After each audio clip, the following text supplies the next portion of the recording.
brotherhood, multiplication, restoration. We are Sin Network.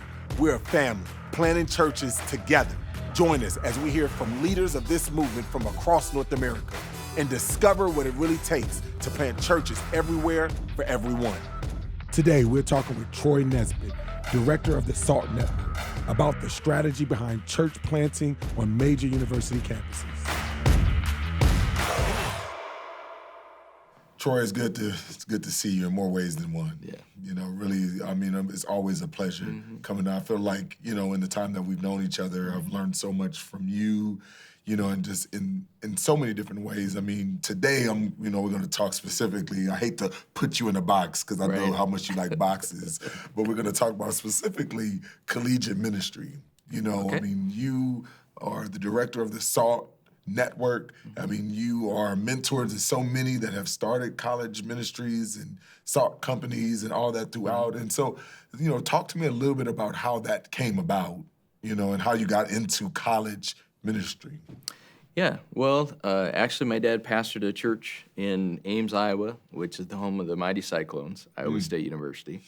And when I graduated from Bible school, I wanted to go in ministry. It was before I went to seminary, and the Baptist Student Union back in 1985 was looking for someone to work with freshman students.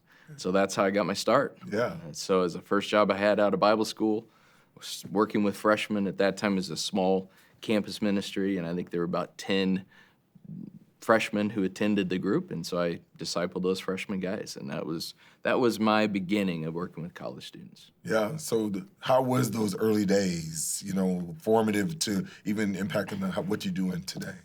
Well, the great thing about that is working with college students, I really learned that college students were eager to hear the gospel, and, you know, they're in that liminal stage of life when they're making life decisions. And when a college student decides to follow Jesus, the majority of those students will stay with him to the end of the road. And so I worked with 10 men that first year, and 8 of the 10 became leadership students in the ministry the next year.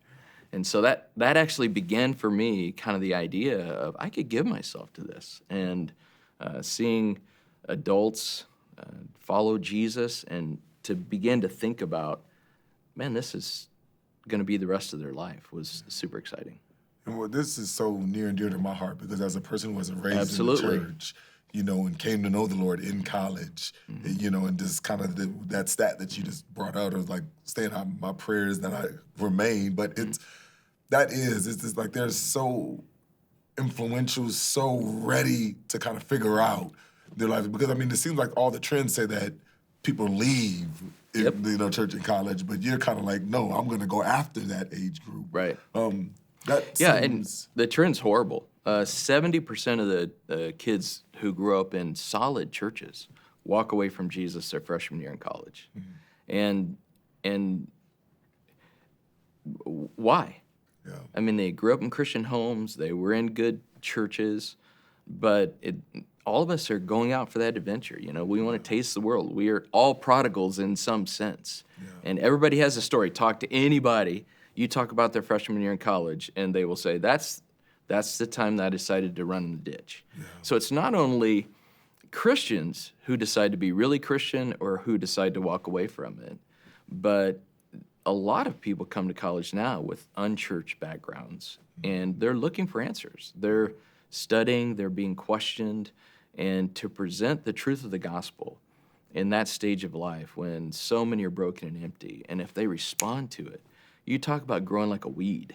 I mean, they just go, and everything is new to them, and introduce them to the Holy Spirit, and they find a true relationship and someone that they can follow and pursue, and it's energizing. Yeah. So you started off targeting freshmen, right? Right. Where the trend is like many Christians are leaving. Right. But you said it's the fertile ground. And, you know, but you also began a church. You started a church. Like, how was that road going from being on the BSM, being with the BSM, targeting freshmen, to planting a church, to being a collegiate church? Like, how does that? Yeah. So we talk about lanes for reaching students, and we all understand parachurch And then there is the collegiate church, there is bolt-on student ministry, and then there's churches that go hard after students. And the reason we talk about those lanes is because that is the progression of what happened to us. I was working with... So when you talk about the lanes, you're talking about like the different way how churches students approach yes. reaching. Like our denomination, it used to be BSU, now it's BCM, Baptist Campus Ministry. And if you're in the Midwest, Iowa State University, not a lot of Baptist students, not a lot of people looking for a Baptist student ministry. Yeah. And so one of the first things that we did is we recognized, hey, we want to be a church that reaches students, and we want to reach all the students at Iowa State University. And so we changed the name to Salt Company. We connected to that local church, and God began to grow that ministry. And it wasn't long until the Salt Company, as a ministry, outgrew the church. And there's always a tension between the emerging generation and the former generation, between the way things want to be done in the next generation and the way things have always been done. And so that conflict began to arise. And my dad was the pastor. Yeah. And so we didn't want to multiply like a lot of our churches do by conflict and splitting, especially when it's your dad that looks really bad. Right. And so, I had a conversation with him, appealed to him and said, Dad, we've never planted a church, although you've always talked about planting churches. How about if we plant a church to reach college students? Mm-hmm. And they embraced the idea, and the church blessed us as we went out. And so I started college ministry at Iowa State in 1985. Mm-hmm. We changed the name to Salt Company in 1987. And in 1994, we started Cornerstone Church with the specific purpose of planting a church to reach college students. Mm-hmm. And at that point, it was almost all college students. We have 23 community people and over 200 college students. And so we were known as the college church or the student church. So that was the collegiate church period. But then 1999, we actually built a facility. The community began to come into Cornerstone Church, and that's kind of the genesis of how we started. So 1994, we started the church to love students, and now we're 25 years old as a church, and God has really blessed it. That's awesome. Give me those categories again. You sure. Bolt on. Like, give me the So parachurch ministry. Think of BCM. It's a denominational parachurch. We all know about Camps Crusade for Christ, Navigators, InterVarsity, others that are there. Parachurch, right? What's number two? Okay, then secondly, there's bolt-on. There are a lot of churches that are in college towns who have a collegiate pastor or something, and they have a college ministry like they would have a youth ministry, or a college ministry like they would have a children's ministry, usually one staff, and they try to reach college students in their church. The other wave is actually people are planting churches on college campuses for college students. Okay. What do you call that? Third wave? That's the third one, collegiate church planting. So it's college students. So number one is just all students, but it's not connected to the church. Right. Number two is students, so it's a church with college students. Mm-hmm. Three is a church for college students, and of college students. And ours, we believe disciples are be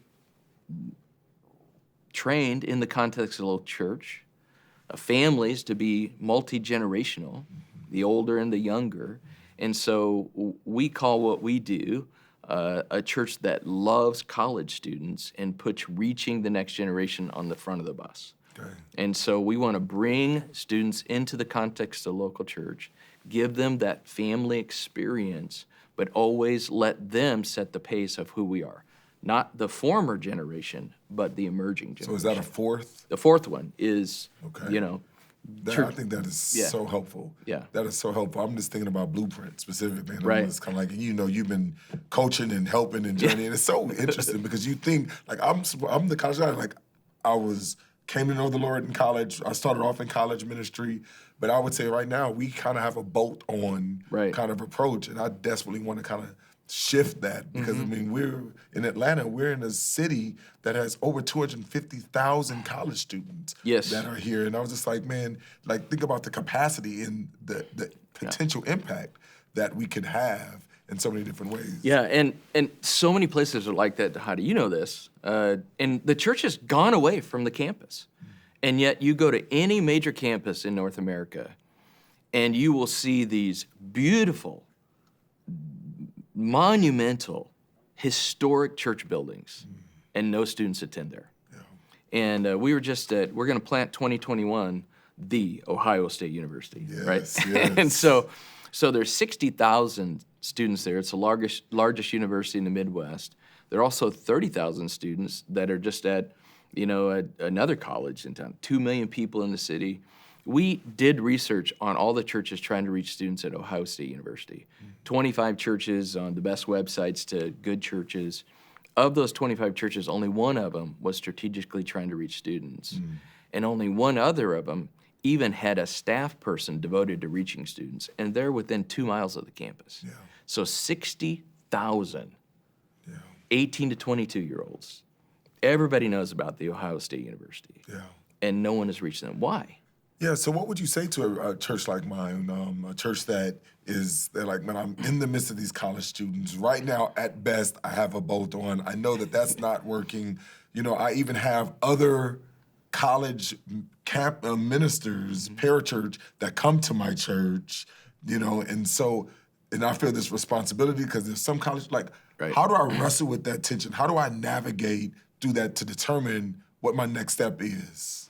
Yeah, first of all, we're grateful for anybody reaching the next generation, aren't we? I mean, so many of us were shaped by that period of our life. But I would say this, Dhati, there are a lot of fish in the ponds in Atlanta too, aren't there? Yeah. How many have you caught? Well, I don't know. Do you fish in Atlanta? No, you don't. Zero. Right. Yeah. So, and I've discovered that people who don't fish don't ever catch any. Yeah. And until you decide, I need to go catch these fish, there has to be a reason. Something has to motivate you to say, this is valuable. And here's what we pursued, Dhati, and you can correct me if you think I'm wrong, but students don't pay the bills. Yeah. And since students don't give the money, there's no advantage to us to reach the college student. And so we've drifted away from campus, but at the turn of the century, when all of these churches were on these campuses, what were they realizing? The emerging leaders are there. Yeah. If you want to be a part of a movement of God planting churches, you got to get the emerging leaders. And you got to see the future. You got to invest in the future of what they will become rather than walk away from them to get the resources that you would want now, which is financial, to actually pursue the leaders and know that in time that will pay off dividend. It's a long-term approach to those things. And so I would say, first of all, you got to focus on college students. And that's why we say we're churches who love college students and let them set the agenda for who we are. Yeah. And then secondly, you got a staff for them. I mean, if you want to deal with your children, what do? You try to hire a children's worker. If you want to do a better job reaching middle schoolers, what do? You hire someone to work with middle schoolers. And so our largest staff team is always our staff that are reaching students. Yeah. And so and the primary people that I work with, even when I was leading Cornerstone Church, and even now the primary people that our lead pastor works with are those men and women who are discipling and reaching students. Yeah. So you have the SALT conference coming up. And, we have the SALT conference coming up. So in that, there's two questions. One, what is that about? Like what are the type of people that are attracted to that? Like if I'm a leader that I want to know, do I come to that? Is it for students? Like who comes to that? So we're just now, Dhati, beginning to expand it just a little bit. Before it was just a family gathering. Now we have 14 salt companies around the country, as far east as Penn State. We are going to be planting Colorado State next year. We go as far south as Missouri State and as far north as University of Minnesota right now. And so students love to get together, and all of the ministries to get together for a conference. And we decided to make our spring conference all about church planting. So the whole heart of the conference is trying to get students, when they graduate, to be a part of our church plants. And so everybody, you can't escape junior high, And so you want to know who else is going somewhere and who you're going with is more important than where you're going. And so our students, they get introduced to our church planters, they get introduced to the churches that we're planting, because if you're in just one location, you might not know the next place that churches are going to be planted. And are you coaching and training towards one of the four, or are all of them a church that loves college students? Or like, if my first step is a boat one, how are you coaching towards, different places? Is it kind of like a church that loves church planters is kind of the strategy that I would expect to come and to get there, or can I come and learn boat one strategy at that there? Yeah, so we have hitchhikers, and that's to learn our system. Okay. The spring conference is all about motivating our students. Go to, for example, that's a big thing. Okay, and so all the students, you want to be, if you want to start a multiplication thing, you got to get the goers. Yeah. Students come to cities to leave. Okay.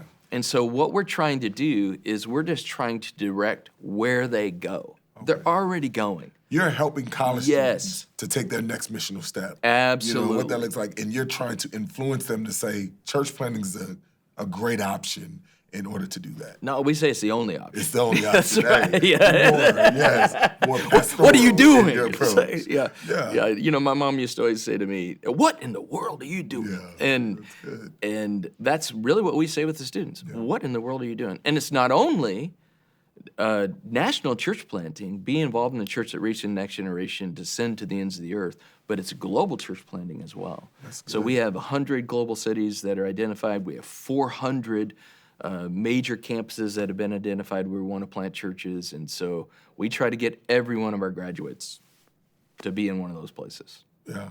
So if I'm sitting here and whether I'm a church planter aspiring to think, man, like I'm really considering to be on or near a college campus, what would be some of the things that you would have that church planter to consider, before making that plunge? Yeah, I would say please. Yeah.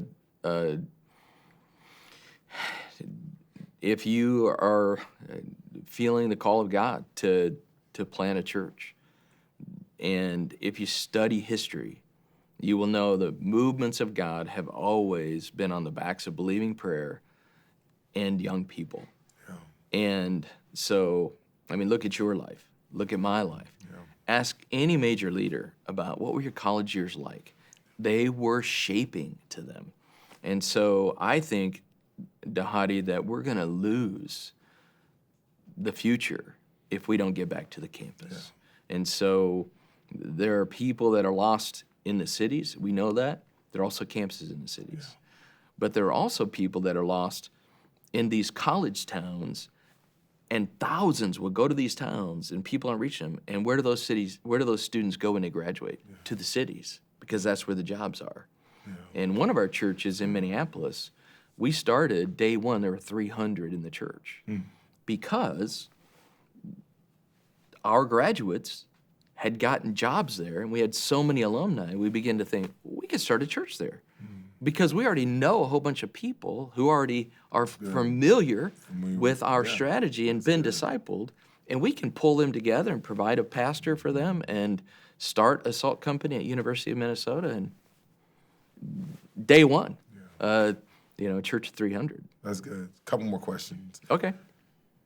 One is, what resources, like if I'm interested in doing that, like where would you send me to kind of do some research about collegiate church planting, starting, a collegiate church near or on a campus that I want to love college? Like, where would you point me to? That's a great question. I don't have a great answer for you. Yeah. There's no book that comes to my mind. Yeah. There are a lot of books on planting. Is there stuff on your website? Oh, absolutely. We have stuff that we have produced. Yeah. But there's not really any books that have been written about this yet, or strategies, or. Okay. You failed on that answer. We recommend your books, Dhati.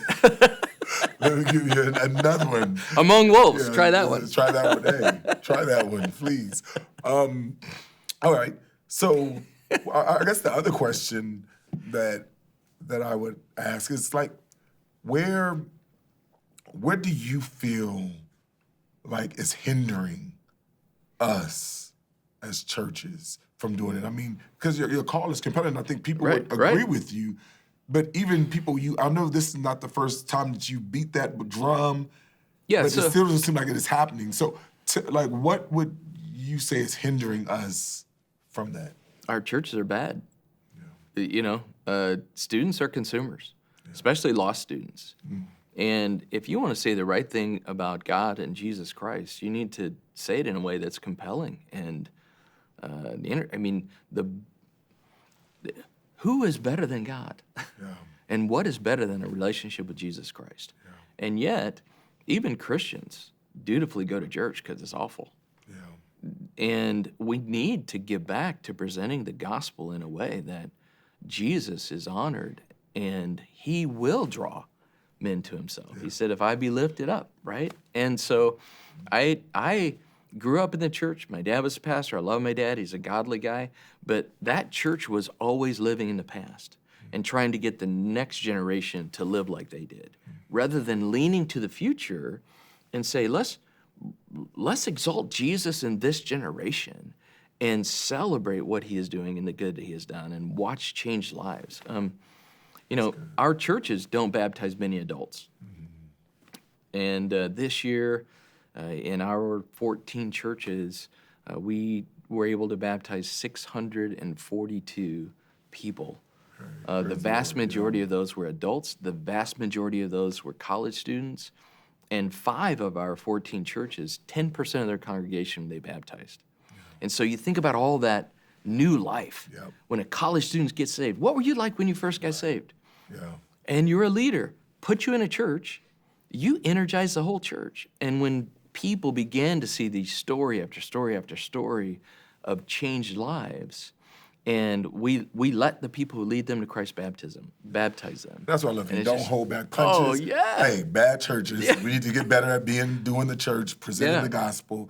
And at the same time, like, think about the eternal fruit that we can have, the generational, the repercussions. And so, Troy, man, I really appreciate it. It's I love being always here. good. It's always connecting good with talking It's to you, always man. good hearing from you. So thank you. Yeah. Love you, man. You have been listening to We Are Sin Network, a resource of the North American Mission Board. For more information about today's podcast and other relevant resources, visit sendnetwork.com.